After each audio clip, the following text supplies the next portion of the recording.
You are listening to the Growth Signal. My name is Alyssa Nolte, And I'm Victoria Pelletier. and we're going to get right into it. Victoria, what is your hot take?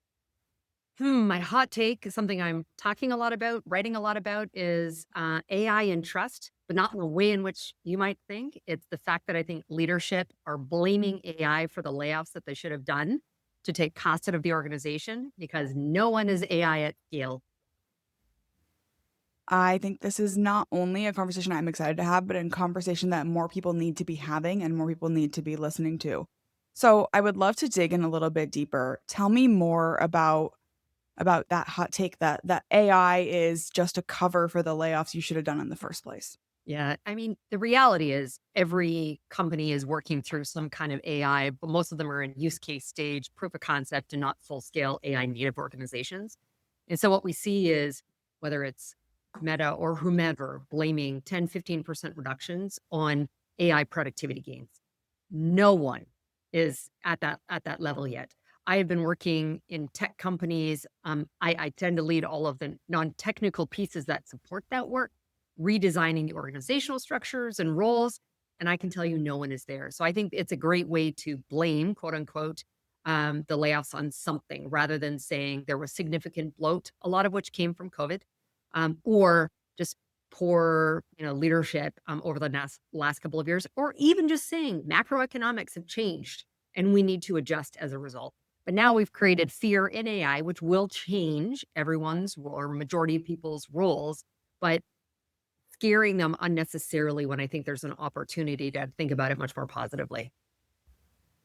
I think it's so many things too. I love exactly what you're saying because I couldn't agree more. But one of the things that I am seeing is not only is it creating fear in AI, it's also creating unrealistic expectations of what AI is already capable of.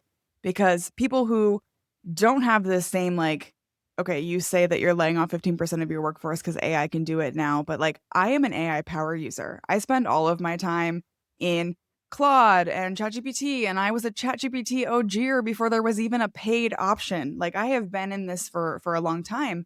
And I'm sitting here thinking, like, I can't even offload 15% of my workload as a power user, as a entrepreneur who gets to make all of the decisions and doesn't have anyone to really tell her what to do. And you're telling me that you've managed to cut 15% of your workforce's jobs entirely? Like, come on, come on.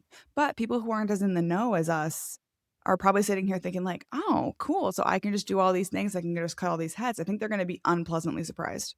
Oh, absolutely. I think the ones who get it right think about, redeploying. So I like you, Alyssa. I'm like a power user. I have many of the different tools. Same two you referenced are the ones I use most frequently, and as such, I'm much more productive. And I think done well, it's how do you redeploy that extra time you get back to revenue generating activity, or if you're in service of customers as well, how can you provide a different or higher level of service? So I think that's the way we should be thinking about it. Now, there is a reality that there is the percentage of work that will be automated and go away. And so I'm not suggesting, and I don't want people to think that they shouldn't be prepared for what that looks like. But it is not at scale today. And there is an opportunity for those that most likely are to be impacted by those roles to reskill or upskill themselves.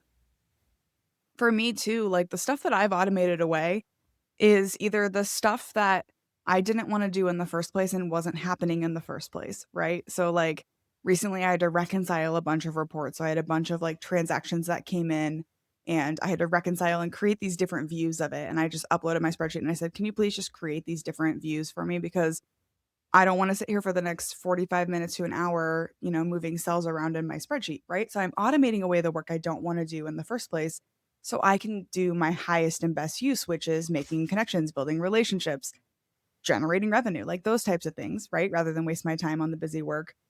But I also think too that a lot of the people that I talk to that are really bought into this idea of AI, they're seeing it that same way. Like, let me get rid of the crappy work that doesn't serve me or makes me, spend time doing what I'm not supposed to be doing. But I also have found that AI has made me appear superhuman in my conversations.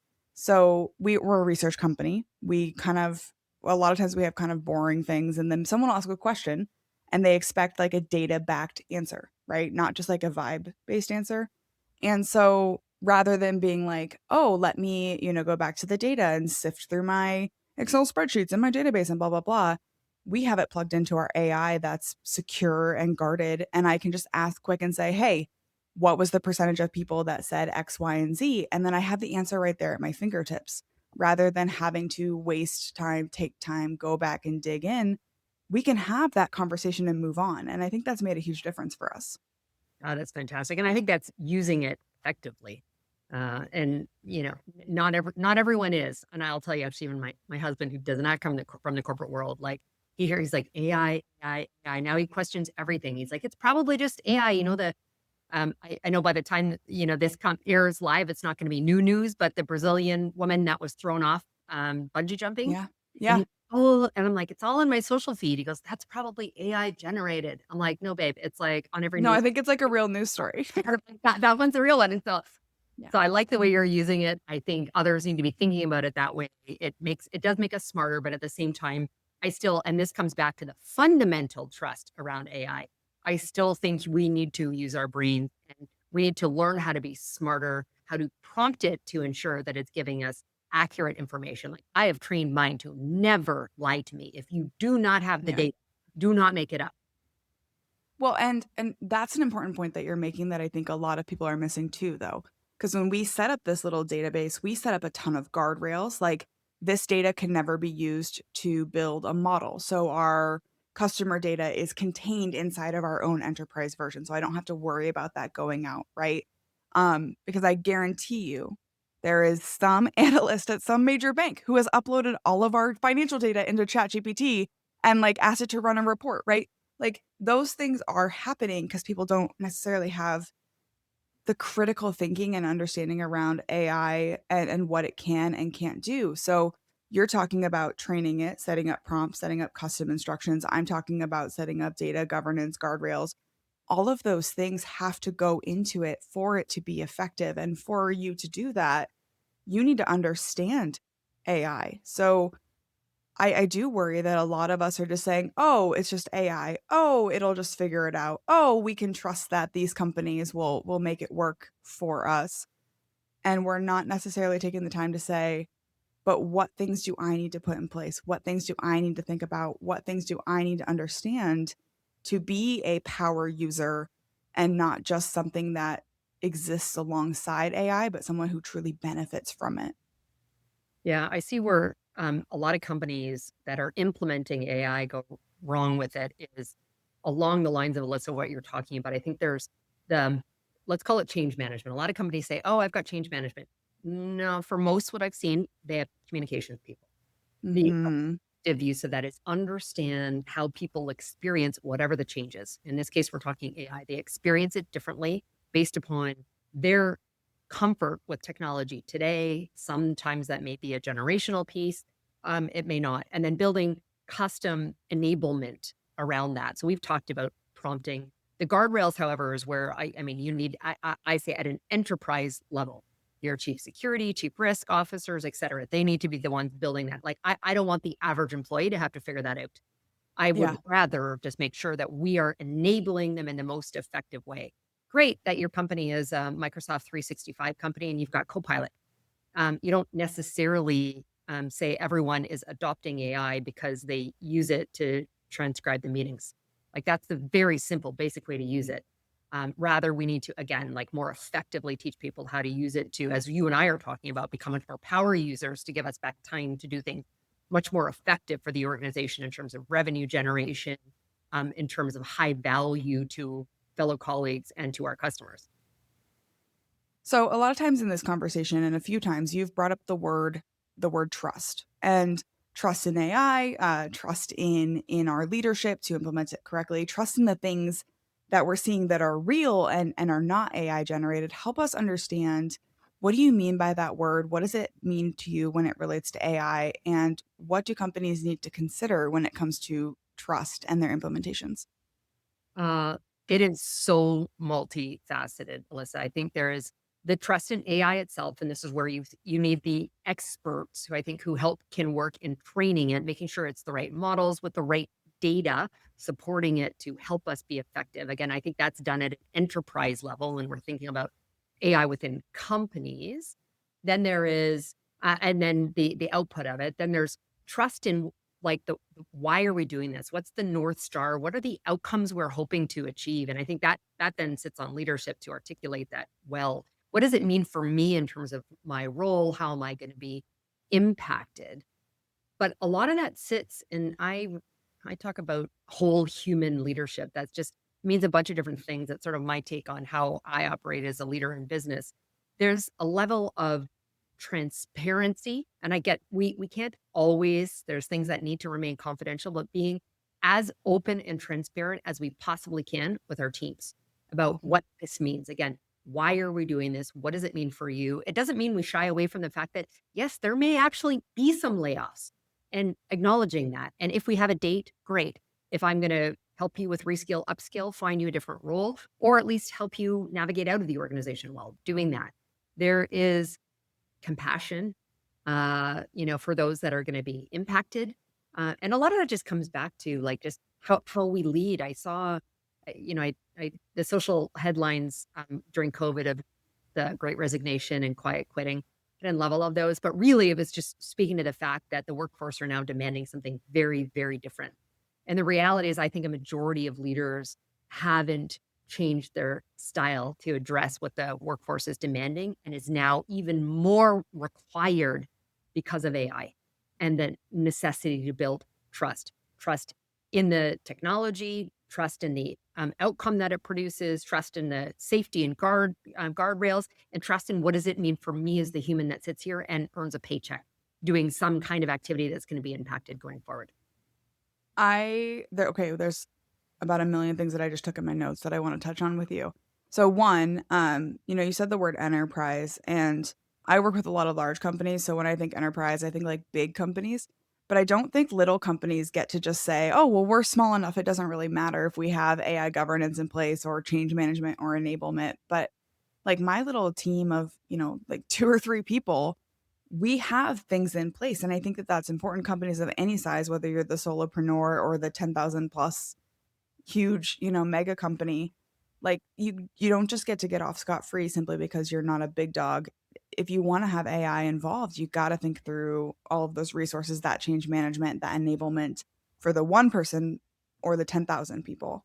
But the thing that really made me just now as you were talking sit up and like start to think a little bit differently, which I love, is for a long time we had that quiet quitting, we had that resignation. COVID changed a lot of the ways that a lot of us think about work. And I wonder if we're almost at such a similar inflection point where we're going to have all of these changes that are coming from AI, whether they are changes that AI is ready for, right? To roll out and to do all these things and to change all of our work. Or even if it's just as simple as, okay, we're doing layoffs and framing how we talk about that, right? Like it's a graceful exit. Okay, your job is going to be significantly changed because of AI. Okay, your job is going to be reduced because of AI. So let's work on you transitioning or upskilling or moving in a different direction.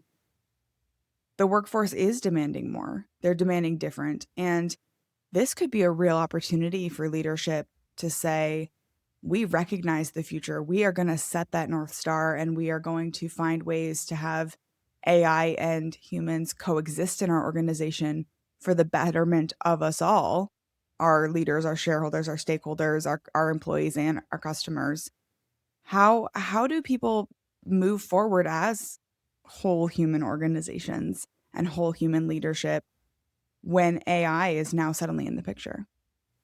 I think a lot of it comes down to and there's some of it ethics. There's an element of values, and I think there's just a level of like humanity that we need to be thinking about. I listened to, and now it took me multiple gym workouts to get through it.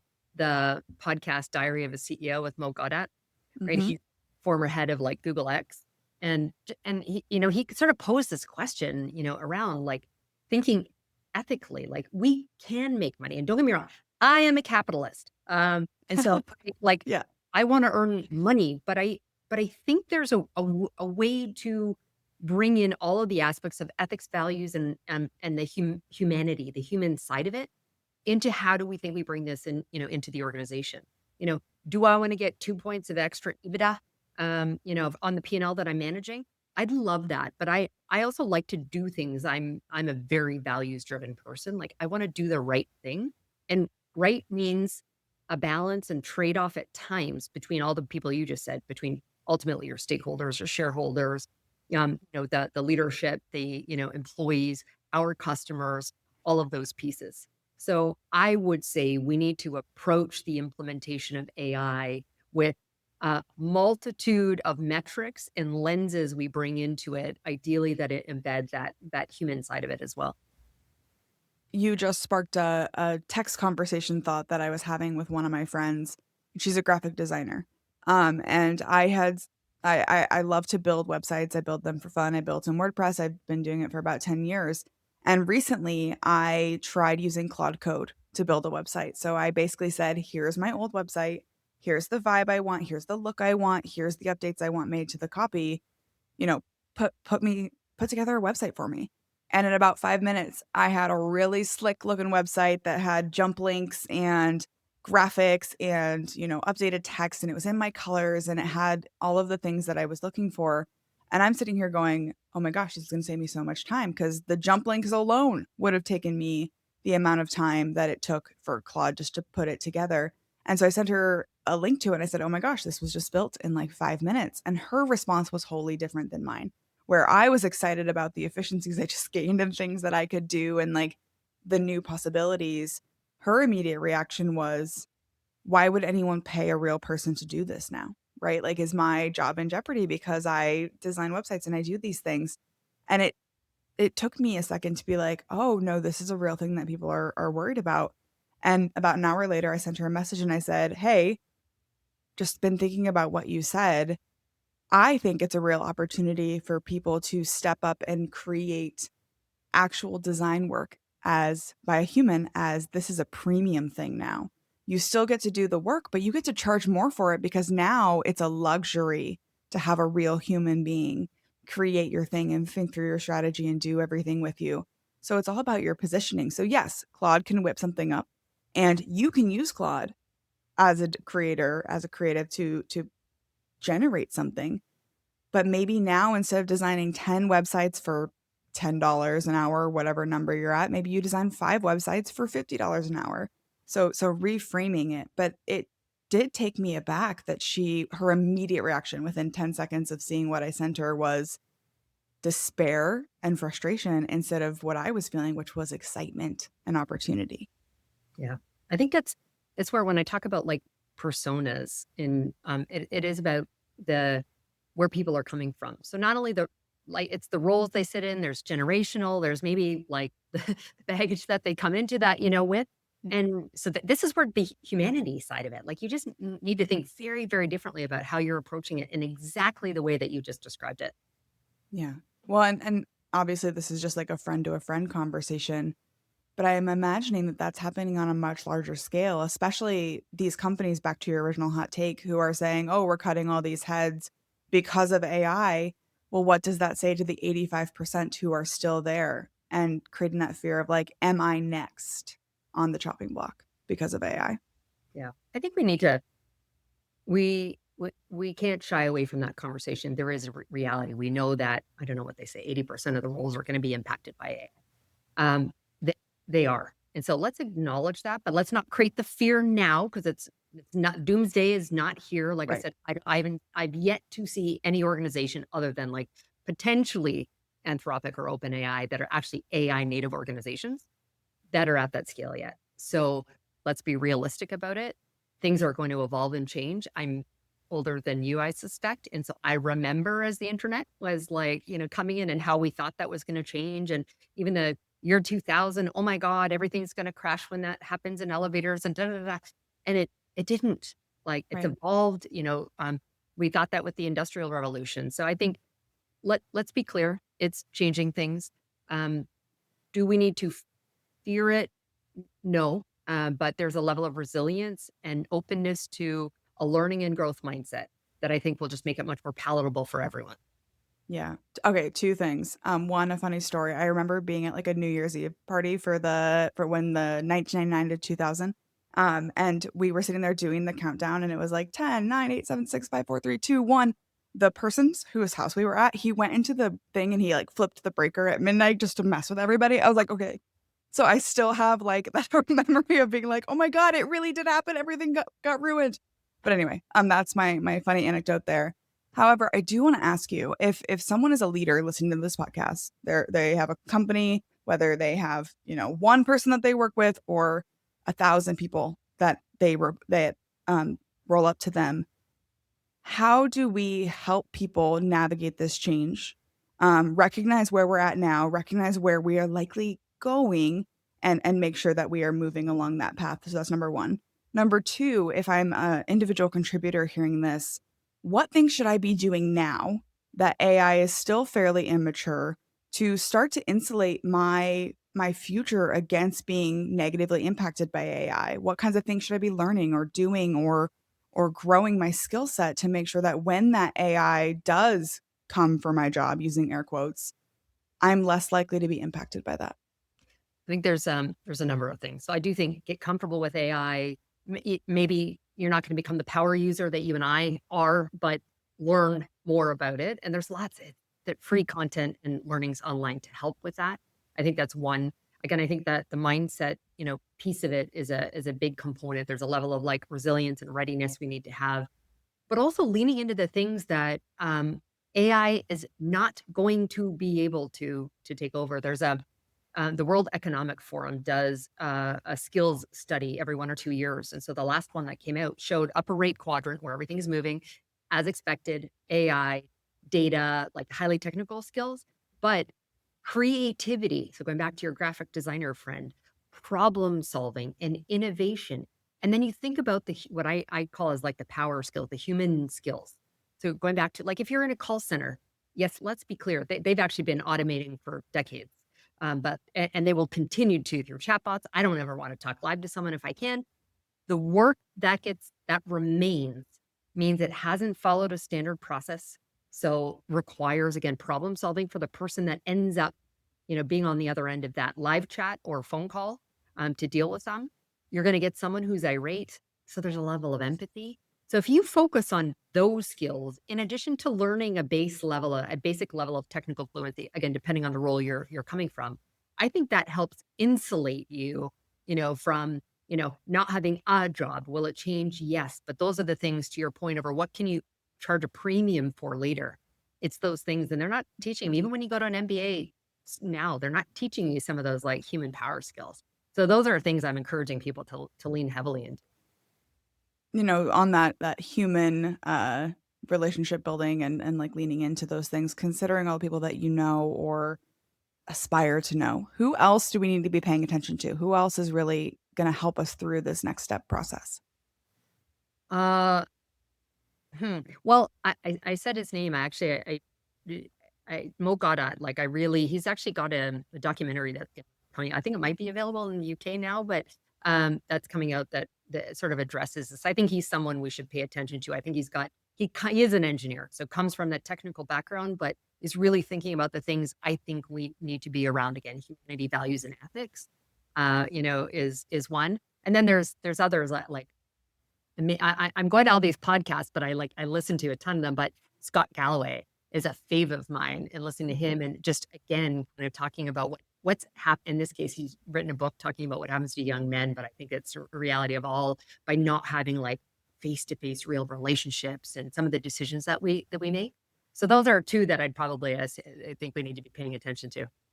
And if someone is really connecting with you, they wanna learn more, they wanna follow along with your journey online, where can they find you? One stop shop is Victoria-Pelletier.com. I'm sure you'll put that in the show notes so they don't need to figure out the spelling of it. And then from there, that'll take them out to whatever social platform, LinkedIn, Facebook, Insta that they want to connect with me on. Awesome, and I do understand, and I wanna ask you really quick about, you have some books. You have one that just came out and one that is coming out soon, so tell us a little bit about, those books, what they are, what they're about, and where we can find them. The one that thank you for asking. The one that, just came out, is, a leadership transition guide, and it's a modern take on the book called The First 90 Days, and I spend a lot of time coaching C-suite executives, and leaders, and with lots of transitions. So one, there's like a pre-read on my website that's free that just says, "Thinking about the pivot, thinking about that transition, being smart around making that move." And then the next is how, as a leader in particular, do you build that 90-day strategy again with that sort of whole human lens on it. So that's the one that just came out. And then the one that is coming out later this fall is a follow up to a personal branding book that I wrote called Influence Unleashed a few years ago. I had been asked to do the follow up. There's just much more on once you've developed the narrative around your personal brand, like how do you activate it? What do you do with it? So that one's called Influence Activated, and it will come out. I am definitely gonna put that on my must-have book on Amazon because I think, I'm sure you probably agree, personal brand and who you are is going to be the most important factor about whether or not your business grows in the age of AI. Because again, we've talked about it a couple times. Like there's a trust layer to this, there's a premium layer to this, and people are gonna want to buy from people still, even though there's AI making us smarter, better, faster, stronger, whatever word you want to use. And so, I really think that that's important. I love that you're pushing on that personal brand, but also thank you so much for taking the time to come on the show today to talk to us about AI, to break down what that trust layer looks like when we are in a world of human leadership mixed with AI decision making. So thank you so much for your time today. Thanks for having me. Thanks for listening to today's episode. There are millions of podcasts out there, and something like 70,000 new episodes are released every single day. It's not lost on me how lucky I am to have such an incredible community who show up and support this show. To be a guest or nominate someone who should join me on the pod, head to alyssanolte.com. And if you're looking for ad-free episodes, you can join me on Substack. I post all new episodes of my podcasts and share appearances on other people's shows, plus bonus content and updates on what I'm working on. Search Alyssa Likes to Talk or tap the link in the show notes.